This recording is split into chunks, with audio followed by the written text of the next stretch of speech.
Hi everyone, welcome back to my channel, or welcome if you're new. Today we are going straight into budgeting for the month of September. So let's get started. All right, so I have some awesome news this month. I finally was able to open up a 0% transfer card for all of my Amex debt. So we did that, approved for that. The transfer is underway. And soon all of my credit card debt will be on 0%. So that is my super exciting news for the month. I'm really happy about that. But yeah, let's go ahead and get started with our budgeting. So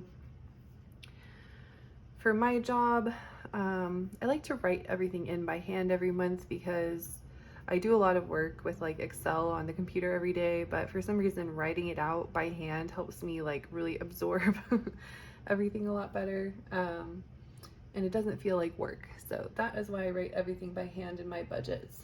But let's go ahead and get started. So for my job, I expect to earn an income as usual of around $6,082 per month. My husband, I expect, I'll just put 800. I don't know exactly how much he'll be able to send over this month, but that's what I'm just putting for now. So that brings our total income, expected income, to $6,882 this month. My husband is doing a contract job that may end at some point in the next month or so, so that's adding a little layer of uncertainty to the budget. But my goals to prep for that are just continue to put money aside in cash savings emergency fund. And now we have all of our debt on 0%, or my debt. He has a couple credit cards as well, and some student loans, but now all of my debt from my point of view is on 0% interest. So we're prepping for just in case stuff. Hopefully it doesn't come to that. Hopefully it's fine. But that is just where I'm at right now on that. So for a little stressful. So for rent and utilities, I'm going to put $2,500 is what I expect to spend. We were starting a house hunt, but considering the fact that my husband might be getting another job soon, considering the fact that interest rates are crazy right now, we're kind of putting that on hold for the time being until either the interest rates come down or we have a little more stability lined up with, like, I just don't feel comfortable like buying a house at this exact moment in time. But I did start looking, and that was also really interesting seeing like what is in our price range, the level of repairs that would be necessary, the level of space we could afford in different areas. So I'm feeling it out, but right now we're definitely just still renting a 3-bedroom apartment for $2,500 a month. For internet, that would be my usual $65.22. For electric, I'm gonna put $280 because we're still finishing out summer over here and it's hot and we're running the AC. For insurance, it has historically been $391.10, and we really need to straighten that out because I still feel like that's very high for renters insurance plus car insurance for 2 cars. It's definitely on the to-do list. We haven't gotten to that yet. For phones, it should be $162. So let me add up our fixed expenses that we expect to spend this month.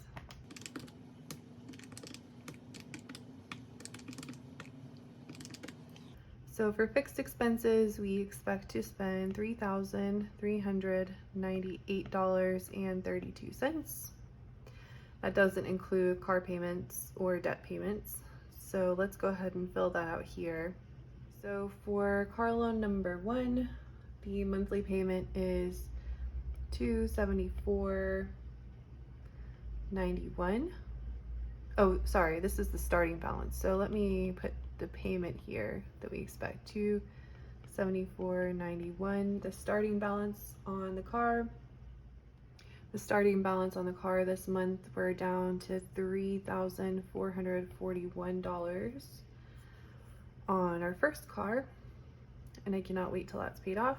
For car loan number 2, the cost for that is $301.09, and the total balance on that is currently $18,650. Then for my first balance transfer card, this is from a year ago or so. We're down to $3,000 on this, and I usually do a payment of $200 per month.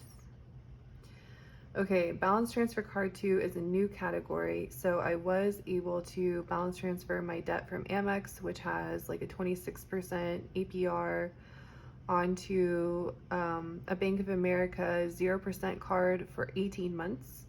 So this debt should be 0% for 18 months, and hopefully this will allow me to make some serious progress and or completely pay it off in that time frame. I think I should be able to pay it off, but we shall see. So I transferred, I believe it's $8,122 from my American Express onto my balance transfer card. And I was thinking about basically from here on out, I will be putting, my plan is, and I hope this works because I haven't fully thought this through all the way, but my plan is to devote $500 of my income to cash savings, $500 of my income to paying off credit card debt, and then obviously we still have the $200 and my 2 cars. And then all of my monthly living expenses, I will pay debit or cash to cover. That is the goal, and try to like completely cut back on credit card usage and stop paying credit card debt. I think it's going to take a month or 2 to fully make that transition, but at least we're on 0% now. I'm going to delete my Amex off of every single account, and we'll be using this Bank of America 0% card on everything in place of the Amex. And hopefully without the interest fees. Last month, for instance, I got charged $189 just in interest. That will really, without being charged that interest, we'll really be able to make progress there. So for Amex, the starting balance on that will be, it should be 0, but it's probably going to be any little remaining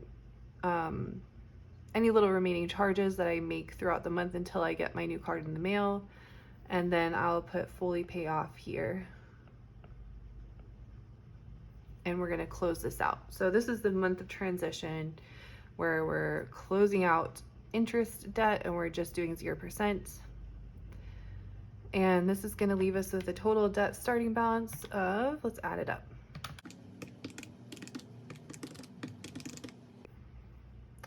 A total debt starting balance of $33,213 of purely consumer debt, although most of that is my car. And then let's add up all the payments.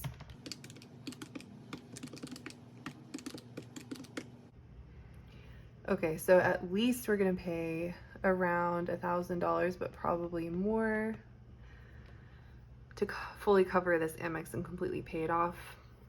This is like definitely a transition month. I've already been trying to make more purchases just with my debit card, but I have put a couple things on Amex. I haven't gotten this in the mail yet, so it's a little messy this month. And also I'm a little nervous because I'm not used to paying for cash with things, so I usually don't think about things that much ahead of time when I'm buying them, and I look at it after, and I just put huge lump sums to pay off credit cards every month, like $2,500, $3,000 a month to pay off living expenses. So I need to get out of that mentality and into a more proactive mentality, which is going to be a little bit of a struggle, but we will get there. It's just going to be a real messy month, I think. So let's go into the variable expenses category. For groceries, I'm going to say I expect to spend around $950. No, I'll say $900. Let's go $900. And again, that's a guesstimate, which is not good.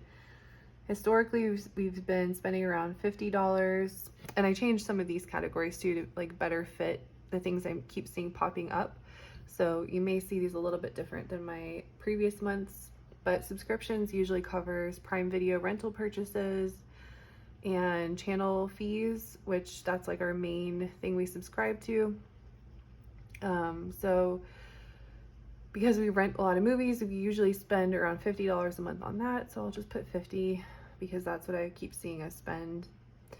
For furniture and decoration, I may put some here because obviously fall just started and I want to get a little bit of decorations and make it cozy in here. So I'll put 50 for that. For clothing, I will add a budget here. I already actually did spend a little bit more for my daughter because she's growing so fast, for school clothes, some more school clothes. And my son is going through a growth spurt too, so we're probably going to have to continue spending in this category. For kids' school, this is a new category I'm adding because when I pay for cafeteria fees, for their lunches, school field trip fees, and things like that, I never had anywhere to put that before that was clean, so I made a new category for that. Last month we spent like $120 because it was picture day, so I paid for the pictures, and that was when we were back to school, so I initially put food in their cafeteria account, and it was a big spending month for that. I'll put 50 here because I think I'm gonna have to top up their cafeteria accounts, and I think I have to pay a school field trip fee soon as well. For kids fun, I put this because for like random Amazon, whatever, like little things, trinkets we may get them, or if I go on like a snack run or something specifically just for fun with them, I'll put 100 here because I feel like that was getting pushed into the other category, even though I just wanted to make a separate category for that. For gas, last month I spent I think I spent like $50 last month on gas. I think I'm gonna put $30 because my tank kind of carried over, so I think I'm only gonna have to fill up like once this month, but we'll see. For eating out, last month we spent $250. Usually my budget's $150. I'll put $150 here. We'll see how we do. For coffee out specifically, I'll put $20 just for a treat. For beauty and bath, I did combine beauty and bath finally into one category because I feel like those go together a lot for me. I think, I don't know, let's put 50. I have no idea. For exercise, I changed this from yoga to just generally exercise because I'm going to take a break from my pricey monthly membership and just do gym. Like our apartment gym it's a great gym, so might as well use that. I may do some more yoga again too, but I just want to leave this a little more generic. It should be $0 this month because I don't think my subscription should renew for yoga, but we will see how that goes. I don't know. For birthdays, I have 2 of my sister's birthdays this month, and I do want to do things with them. So for that, I will put $100 per sister, which is again something like when I get completely on track, I would love to have like sinking funds set up aside so that I have this pre-budgeted, and it's not like taking a chunk out of my monthly budget, and instead it's like, oh, I have that money to spend. That would be great, but I'm not there yet. So holidays, I have nothing in September. Family activities, I'll put 50. I don't know what we'll be doing. We'll see. Car maintenance, I don't expect to spend here. I do have to renew tags in November though. Dog care, I'll put 50. Vacations, we're not doing. Other, I'll put 100 here. Wiggle room, let's see where we are with this.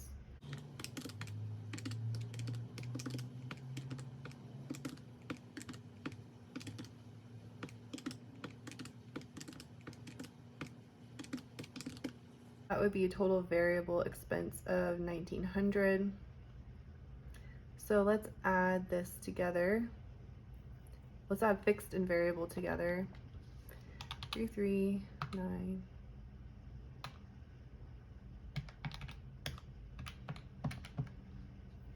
That leaves us with 5,000. So that would be spending 5,298 out of a total 6,882. That leaves us $1,500 left over. So that would be all devoted to debt payoff. And that should be able to cover. So let's minus out the debt payments we're planning to spend here. Oh, and I forgot. I also want to put 500 in cash savings. So let me add that here. The starting balance for cash savings was, okay, the starting balance for cash savings was $1,313. I would like to add $500 to cash savings as well. So let's subtract. That leaves us with $1,000. So that would really basically tighten up this debt here payment. So let's take out these pre-arranged debt payments here.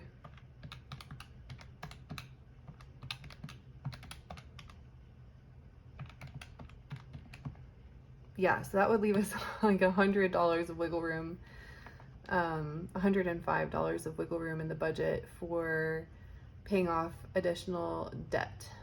So yeah, we will see how this goes. Hopefully, I don't know. Let's see how it goes. I'm just feeling anxious lately. I think because we know that I'm transitioning to completely using my debit for everything and transitioning off of credit card debt for the first time in 10, 12 years. No, more than that, like 14 years. I'm finally trying to make that push.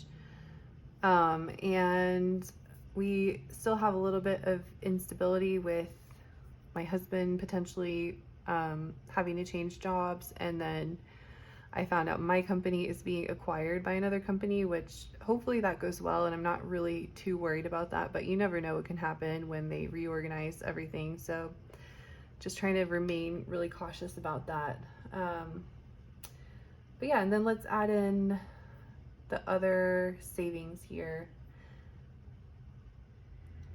Okay, so let's add in the starting balances here. For college savings, it's very little, 425, 325 for my daughter and son. For stock, at the end of last month, it was worth $19,201.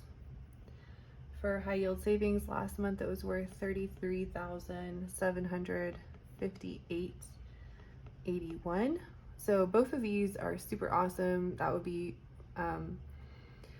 in the worst possible case, this would help us cover our bases, but I really don't want to use these as an emergency fund or as a debt bailout. I really would like to use this as a house fund for paying a down payment and closing costs on a house eventually. And I really do not want to break into that little piggy bank for anything else. So that is the goal there. Hopefully we can manage that. And then for 401ks, the total balance altogether on that, let me add up.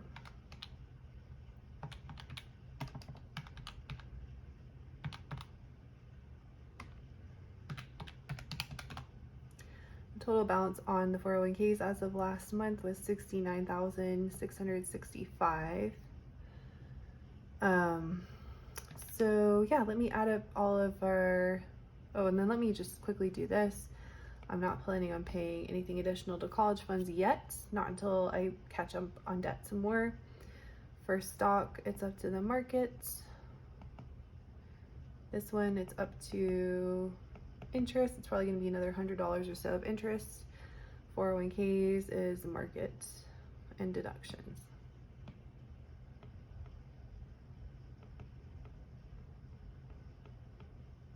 Okay, so that would be a total additional payment of $500 to savings, and then let me add up all of our initial savings.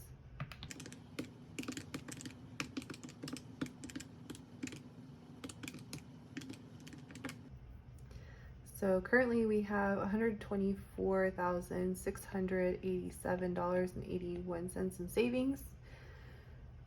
Awesome. I think I'm not comfortable yet with this cash savings should be our emergency fund. And right now, even with adding another 500 and having 1,800 here, that might kind of like bridge the gap for 1 or 2 months of my husband being out of work, but not beyond that. So I'm not very happy with that amount right now. And yeah, I apologize for my like anxiety. I would love to be like super positive every month, but this is real life and it's a little stressful sometimes. But I think it'll all be fine. I think I'm just worrying for no real reason. Things work out. So yeah, that's it for September. I hope you have a wonderful month and I'll see you in the next one. Bye.